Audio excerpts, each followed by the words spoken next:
నమః శివాయ. ఓం నమో నారాయణాయ. నరదృష్టి నివారణ, కర్మ నివారణ, సకల సంచిత కర్మ, ప్రారబ్ధ కర్మ, ఆగమిక కర్మ, దగ్ధ నివారణ, తులాభార కాల భైరవాయ నమో నమః. ఓం దిగంబరాయ విద్మహే తంత్రక్షేత్రాయ ధీమహి తన్నో సంహార కాల భైరవ ప్రచోదయాత్. ఓం శ్రీ మహాలక్ష్మీదేవ్యై నమోస్తుతే. ఓం గణానాం త్వా గణపతిగుం అవామహే కవిం కవీనాపవస్త్రవస్తవం జ్యేష్ఠరాజం బ్రహ్మణస్వత ఆన శృణ్వన్నోతిభిస్సేదసాదనగుం శ్రీ మహాగణాధిపతయే నమః. హరి ఓం.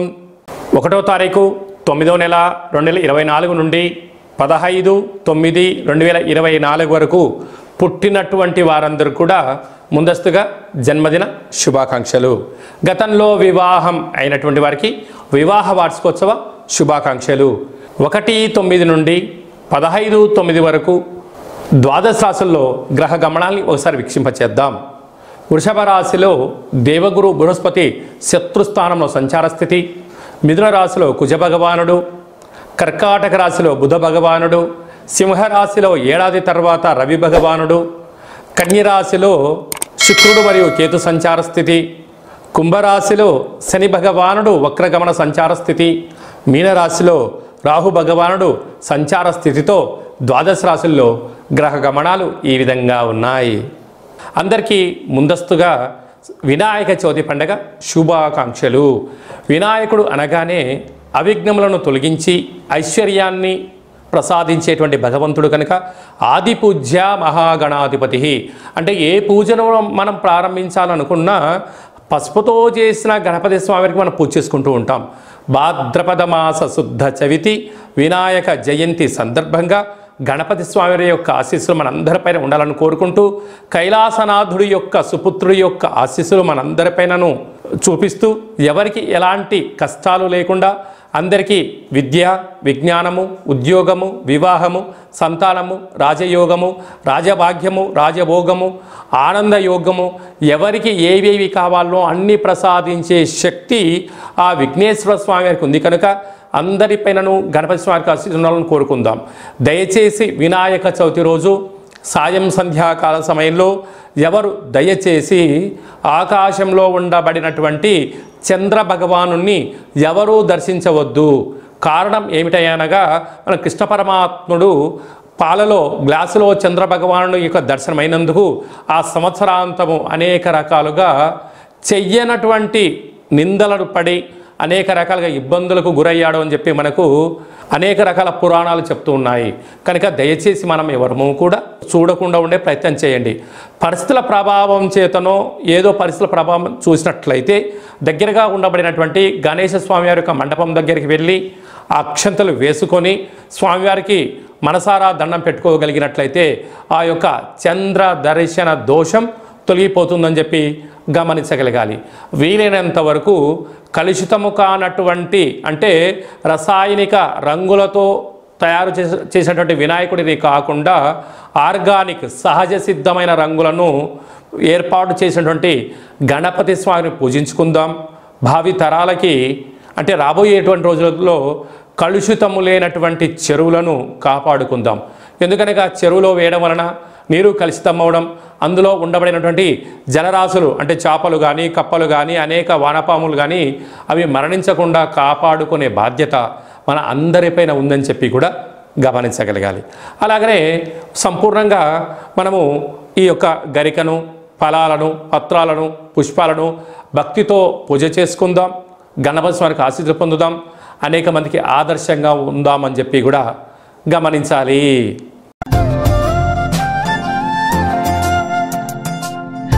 మీనరాశి వారికి సోమవారం అమావాస్య, సోమవతి అమావాస్య, మంగళవారం అమావాస్య, కాల అమావాస్య, బుధవారం అష్టమి, కాలాష్టమి సందర్భంగా ఒకవైపు ఏలనాటి శని ప్రారబ్ధ సంచార స్థితిలో ఉంటూ 30 సంవత్సరం తర్వాత శని భగవానుడు వక్రగమనంలో సంచారము చేయనప్పుడు రాశిలోనే రాహు తృతీయంలో గురువు, అర్ధాష్టమ కుజుడు, కుజదోష ప్రభావము, 6వ స్థానంలో రవి బుధ సంచార స్థితి, సప్తమంలో శుక్రకేతుల సంచార స్థితి ఉన్నప్పుడు ఎలాంటి విధులను పాటించాలో ఈ వీడియోలో సవివరంగా సంపూర్ణంగా తెలుసుకుందాం. మీనరాశిలో ఏ ఏ నక్షత్రాలు వస్తాయి అనగా పూర్వాభాద్ర నక్షత్రం చివరి పాదం 4వ పాదము, ఉత్తరాభాద్ర నక్షత్రంలోని 4 పాదాలు, రేవతి నక్షత్రంలోని 4 పాదాలు కలిపితే మీనరాశి అవ్వడం జరుగుతుంది. అలాగనే చాలామందికి పుట్టినటువంటి కాల సమయంలో డేటా బర్త్లు లేనటువంటి కారణం వలన పేరు యొక్క మొదటి అక్షరాన్ని అనుసరిస్తూ ఆ రాశిని తెలుసుకునే ప్రయత్నం చేద్దాం. ది, దుమ్, శం, ఝ, ధ, దే, దో, చ, చి అక్షరాల వారందరూ కూడా మీనరాశి జాతకులే. మీనరాశి అధిపతి దేవగురు బృహస్పతి. వీరికి ఏలనాడు శని యొక్క ప్రభావ సంచార స్థితి. ఈ సోమవారం అమావాస్య, మంగళవారం అమావాస్య, బుధవారం అష్టమి అనేటువంటి కార్యక్రమాలు కూడా ఉంటున్నాయి కనుక ఒక కూష్మాండ దీపాన్ని సగభాగాన్ని కట్ చేసుకొని పైభాగం అంతా కూడా పసుపు కుంకుమతో చక్కగా అలంకరించుకొని బియ్యపిండి చేత అష్టదళ పద్మాన్ని వేసి అక్కడ ఉప్పును, బియ్యాన్ని, శనగపప్పును, తెల్లటి నువ్వులను, తెల్లటి ఆవాలను వేసి అందులో ఈ యొక్క దీపాన్ని ఏర్పాటు చేసుకొని కాళభైరవ అష్టకాన్ని చెప్పుకొని లేక కాళభైరవ అష్టోత్తరం చెప్పుకొని సంకల్పం చెప్పుకొని చక్కెర పొంగలి కానీ శనగపప్పుతో కూడుకున్న బొబ్బర్లను కానీ పెరుగన్నాన్ని కానీ నైవేద్యంగా ఏర్పాటు చేసి చాకలి వాళ్ళకు దానం చేయడం కానీ చేయించడం కానీ చేసినట్లయితే రుణ సమస్యలు, రోగ సమస్యలు, అంతర్గతమైనటువంటి మనోవేదనకు గురి కాకుండా మనోధైర్యం చేత, ఆత్మస్థైర్యం చేత మీరు విజయం మీనరాశి వారి సొంతం అవుతుందని చెప్పి గమనించగలగాలి. కనుక మీ జన్మ నక్షత్రం రోజున పూర్ణిమ, అష్టమి తిథి యందున దూరావాయు జల ప్రయాణాలు పెట్టుకోవద్దు. వీలైనంతవరకు మౌనంగా ఉండండి. చిన్న చిన్న విషయాలకు వాగ్వివాదానికి దూరంగా ఉండండి. వాట్సాప్లో కానీ ఫేస్బుక్లో కానీ ఏదైనా ఒక అంశాన్ని సుదీర్ఘంగా ఆలోచించడం, దాన్ని 10 మందికి ఆవేశపడే ఫార్వర్డ్ చేయొద్దు. అందులో సత్యము ఉంటుంది, అసత్యము ఉంటుంది. కనుక అసత్యాన్ని ఫార్వర్డ్ చేసి ఆ పాపాన్ని, ఆ కర్మను మీరు దయచేసి ముట్టగట్టుకోవద్దు.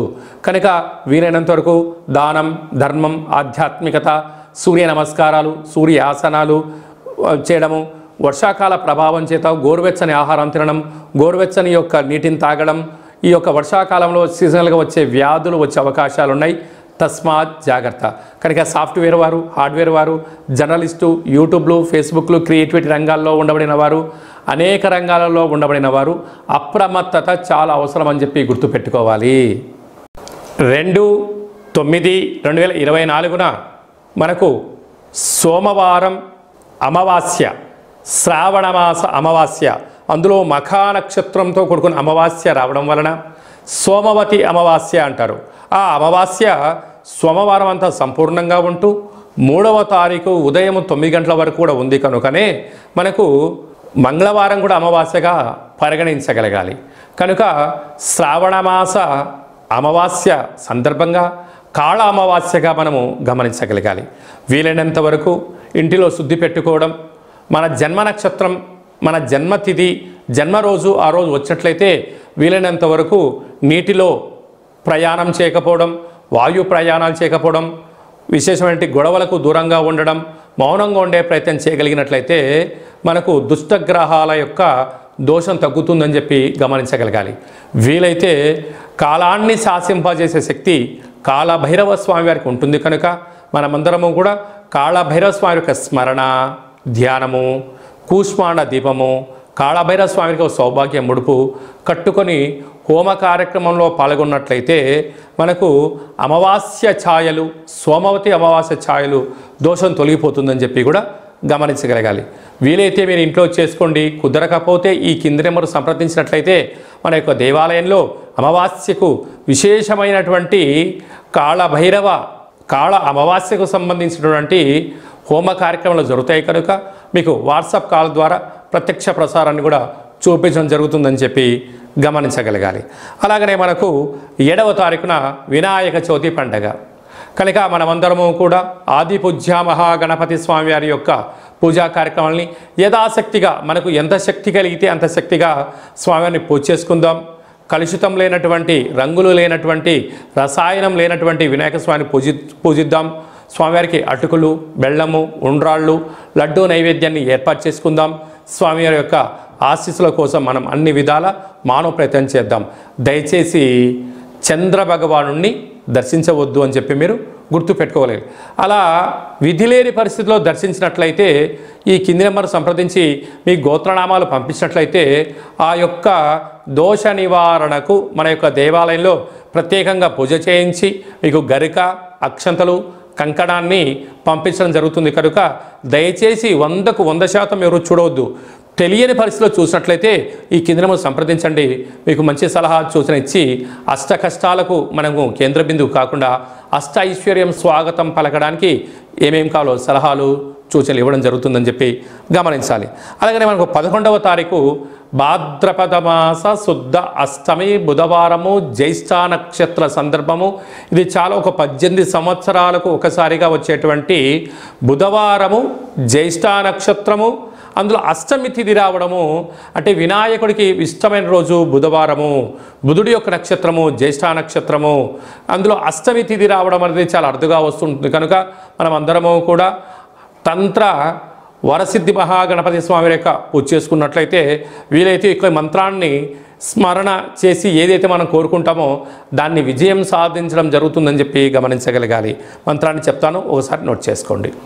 ఓం శ్రీం హ్రీం క్లీం గ్లౌం గం గణపతయే వరవరద సర్వ కార్యం.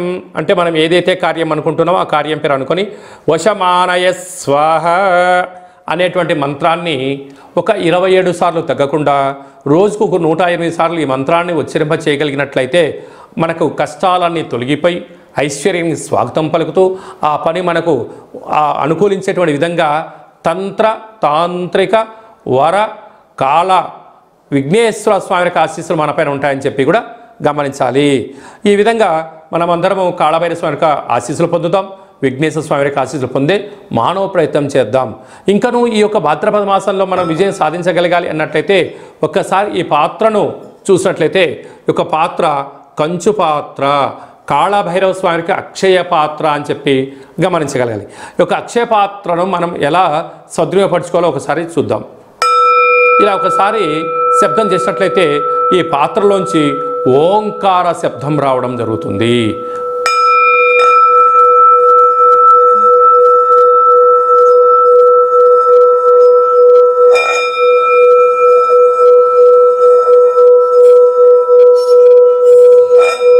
ఈ యొక్క శబ్ద తరంగాల ద్వారా మనిషి శరీరంలో ఉండబడినటువంటి 7 చక్రాలు వికసింపచేయడం, ఇంట్లో ఉండబడినటువంటి జ్యేష్ఠాదేవి బయటికి వెళ్ళిపోవడం, గ్రామంలో దేశంలో సంచరించే లక్ష్మీమాత మన గృహంలోకి గళ్ళు గళ్ళు మంటి రావడం జరుగుతుంది. ఈ యొక్క అక్షయపాత్ర, కాళభైరవ స్వామి యొక్క పిరమిడు, డాలరు, కంకణము, కాళభైరవ హోమము, 27 రకాల వస్తువులతో దిష్టి తీయించి మీకు పంపించడం జరుగుతుంది. ఒక్కొక్క నెలలో ఒక్కొక్క కాళభైరవ స్వామి వారు ఉంటారు. ఆ కాళభైరవ స్వామికి ఆశీస్సుల కోసం ప్రతి నెల మీ యొక్క గోత్రనామంతో ఇక్కడ పూజ చేయడం జరుగుతుంటుంది. కనుక మనమందరము కూడా అక్షయ పాత్రను సొంతం చేసుకుందాం, ఐశ్వర్యానికి స్వాగతం పలుకుదాం. అలాగనే మీ వ్యక్తిగత జాతకం తెలుసుకోవాలనుకుంటున్నారా? మీ పేరు, పుట్టినటువంటి తారీఖు, నెల, సంవత్సరం, సమయం రాసి మీరు వాట్సాప్ పంపించగలిగినట్లయితే సంపూర్ణంగా 100 సంవత్సరాల జాతకాన్ని వ్రాసి పంపించి మీరు పుట్టినప్పుడు గ్రహ గమనాలు ఎలా ఉన్నాయి, ప్రస్తుతం ఎలా ఉంటున్నాయి, రాబోయే కాలంలో ఎలా ఉండబోతున్నాయో సవివరంగా సంపూర్ణంగా తెలియజేయడం జరుగుతుంది. అలాగనే చాలామందికి పుట్టినటువంటి కాల సమయంలో డేటా ఆఫ్ బర్త్లు లేనటువంటి కారణం వలన మీ పేరు యొక్క మొదటి అక్షరాన్ని అనుసరిస్తూ రాశిని తెలియచేస్తూ గ్రహ గమనాలను ఎలా ఉన్నాయని తెలియచేస్తూ రమణ శాస్త్రం ద్వారా అనగా గవళ ద్వారా కాళభైరవ ఉపాసన చేత భూత భవిష్యత్ వర్తమానాన్ని తెలియజేయడం జరుగుతుందని చెప్పి గమనించగలగాలి. కనుక ఆసక్తి గల వారందరం కూడా వ్యక్తిగత జాతకాన్ని తెలుసుకుందాం, జాతకంలో ఉండబడిన అడ్డంకులను తొలగించుకుందాం, ఐశ్వర్యానికి స్వాగతం పలిగేటువంటి అద్భుతమైన కాళభైరవ స్వామి ఆశీస్సులు పొందుదాం. కనుక వ్యక్తిగత జాతకం తెలుసుకోవాలి అనుకుంటున్న వారందరూ కూడా ఈ కింది నెంబర్ని ఆన్లైన్ ద్వారా కానీ ఆఫ్లైన్ ద్వారా కానీ వాట్సాప్ ద్వారా కానీ సంప్రదించి అపాయింట్మెంట్ తీసుకొని సంప్రదించగలరు. మీ యొక్క జాతకాన్ని సవివరంగా సంపూర్ణంగా తెలియచేస్తూ మన యొక్క దేవాలయంలో కాళభైరవ హోమం జరిగినప్పుడు జాతకం చెప్పించుకుంటున్న ప్రతి అందరికీ కూడా ఒక వీడియో కాల్ ద్వారా కాళభైరవ స్వామికి చూపించి ఆశీస్సులు కోసం ప్రయత్నం చేయడం జరుగుతుందని చెప్పి కూడా గమనించగలగాలి. ఇంకనూ విశిష్టత ఏమిటనగా వినాయక చవితి అనగానే అనేక మండపాలలో అలంకరణ మండపాలు ఏర్పాటు చేసే విధానము వైవిధ్యభరితంగా ఉండడం జరుగుతుంటుంది. అలాగా గణపతి లడ్డు అనేక మందికి రావాలి, అదృష్టం కావాలి అని అనుకుంటూ ఉంటారు చాలామంది కూడా.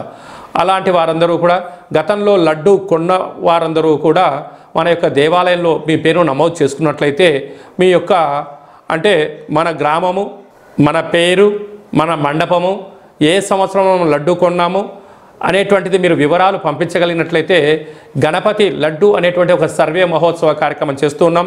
ఈ సంవత్సరం ఎవరైతే లడ్డు కొన్నారో వారందరికీ ఒక వేదికను ఏర్పాటు చేయడం జరుగుతూ ఉంటుంది.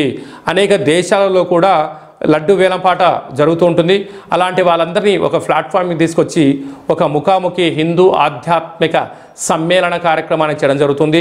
కనుక గత సంవత్సరంలో అంటే గత 20 సంవత్సరాలుగా మీరు ఎక్కడ లడ్డు కొన్నా ఆ సంవత్సరము మీ పేరు గోత్రనామాలు రాసి మాకు వాట్సాప్ పంపించగలిగినట్లయితే ఆ సంవత్సరం లడ్డు కొన్నటువంటి వాళ్ళందరినీ కూడా ఒక వేదికపైకి తీసుకొచ్చి హిందూ ఆధ్యాత్మిక లడ్డు మహోత్సవ సమ్మేళనాన్ని ఏర్పాటు చేస్తున్నాం. కనుక గణేష మండపాల వారు గతంలో లడ్డు కొన్నవారు ఈ కిందను సంప్రదించి మీరు మీ పేరు నమోదు చేసుకోగలిగినట్లయితే మీరు గతంలో లడ్డు కొన్నా ఇప్పుడు లడ్డు కొన్నా ప్రపంచానికి మిమ్మల్ని పరిచయం చేయడమే అంటే ఆన్లైన్లో ఆఫ్లైన్లో మన హిందూ ధర్మాన్ని యొక్క వేదికను బలోపేతం చేస్తూ అంత చెయ్యి కలుపుకొని ముందుకు తీసుకెళ్లే ఒక ప్రయత్నం చేయడం జరుగుతుంది.